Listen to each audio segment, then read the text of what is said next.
This is the story of separate groups of outlaws that came together in the 1850s for one big heist. The heist did not go as planned, leaving 1 dead, 2 on the run, and $40,000 worth of gold lost in the mountains in California. Welcome to Hidden Treasures, where we tell stories of lost gold, lost mines, stories that I find interesting and hopefully you do too. Today, we're telling the story of the lost gold in the Trinity Mountains.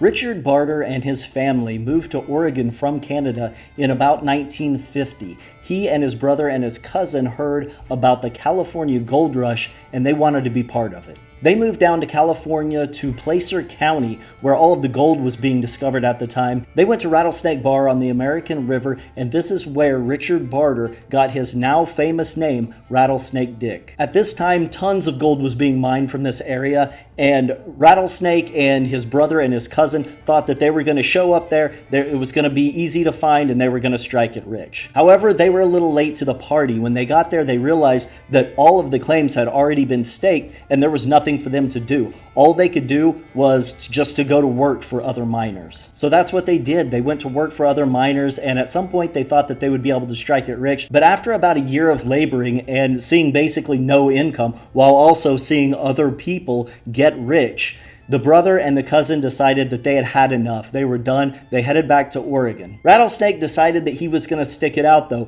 He knew that if he was there long enough, he would be able to find gold and he would strike it rich. In 1853, he was still working for other miners. He hadn't struck it rich. He was still laboring away with nothing. He found out that it was a lot easier to steal horses from people who had horses and sell them to people who didn't than it was mining away trying to find this gold. It was also much more profitable, so Rattlesnake became a horse rustler and an outlaw.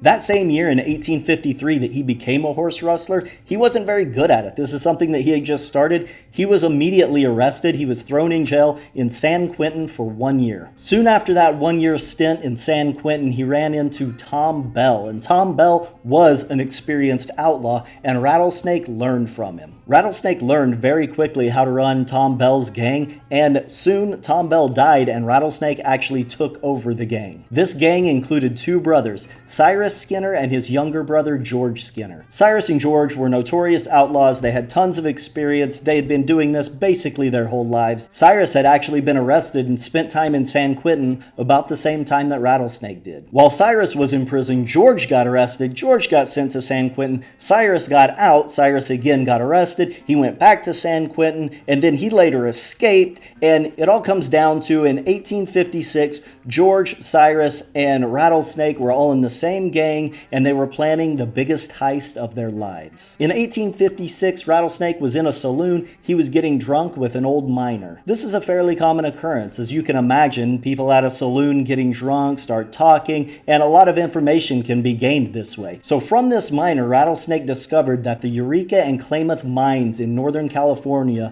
were producing tons of gold. This gold was being funneled down through the Trinity Mountains along a specific route, and this miner told him exactly what that route was. So now Rattlesnake knew where a lot of gold was and exactly the route that gold was going to be traveling through the Trinity Mountains.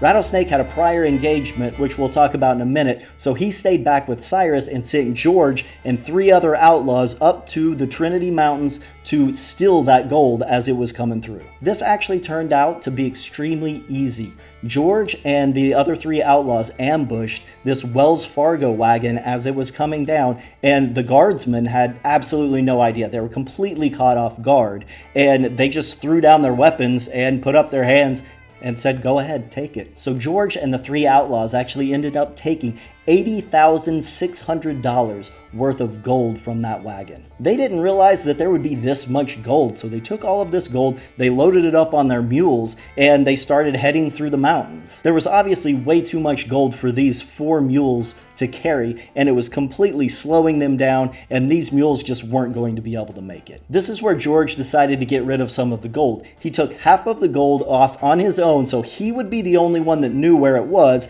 and he buried it. The other 3 outlaws didn't have any idea where he buried it. So George and the other 3 outlaws took half of this gold and they started heading down towards Folsom, California. Folsom is where they were supposed to meet up with George's brother Cy Skinner and Rattlesnake. However, because it was so slow going with these mules and they had to stop for George to bury the gold, the word got out that they had stolen this gold, and just north of Auburn, California, there was an ambush waiting for them. George and the outlaws were just as surprised as the guardsmen had been, but they didn't throw down their weapons and hold up their hands. Instead, they got into a shootout. The 3 outlaws got away, George was fatally shot, and the Wells Fargo guards were able to get back $40,600. It turns out that Rattlesnake and Cy Skinner weren't in Folsom to meet George anyway. The prior engagement that they had was to rob a rancher of his horses, and they ended up getting caught and getting arrested. They were in prison for quite a while because of this, but when they got out, they immediately went looking for George and for that gold. This is when they found out that George had been killed and that half of that gold was still buried somewhere up in the mountains,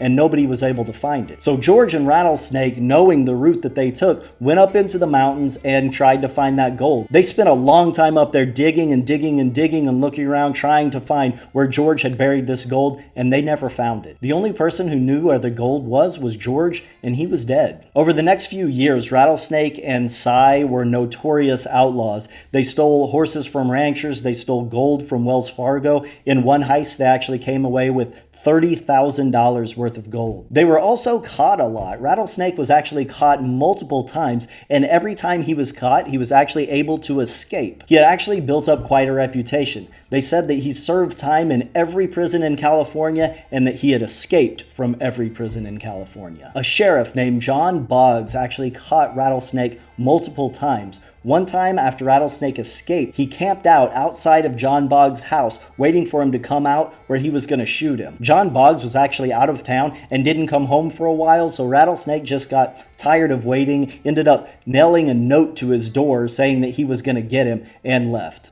After a while, the law finally caught up to Rattlesnake and Cy. On July 11th, 1859, a posse ended up catching up with Rattlesnake and Cy, wounding both men. Rattlesnake was shot twice in the chest and once in the head, but nobody knows where that final shot came from. It's still a mystery. People believe that either the lawmen shot him, either he shot himself because he wasn't going to go back to prison, or that Cy shot him because he didn't want to go back to prison and had asked him to shoot him. However, he ended up dying. A note was found in his glove that said, "If J. Boggs is dead, I'm satisfied." Obviously referencing the sheriff that had arrested him multiple times, that he camped out outside of his house. The problem is that Sheriff Boggs didn't die for many, many years afterwards. Cy Skinner recovered from his wounds during a 15-year stint in San Quentin, where he eventually escaped. Upon escape, he headed up to Idaho, where he met a notorious sheriff named Henry Plummer. Henry Plummer is a very interesting character in history, and you can find a story on that right here. As for the $40,000 worth of gold, no one has ever found it. It's still in the Trinity Mountains where George Skinner buried it in 1856. Thanks for watching. I hope you enjoyed the story. If so, don't forget to like, leave comments, and subscribe. Thanks for watching.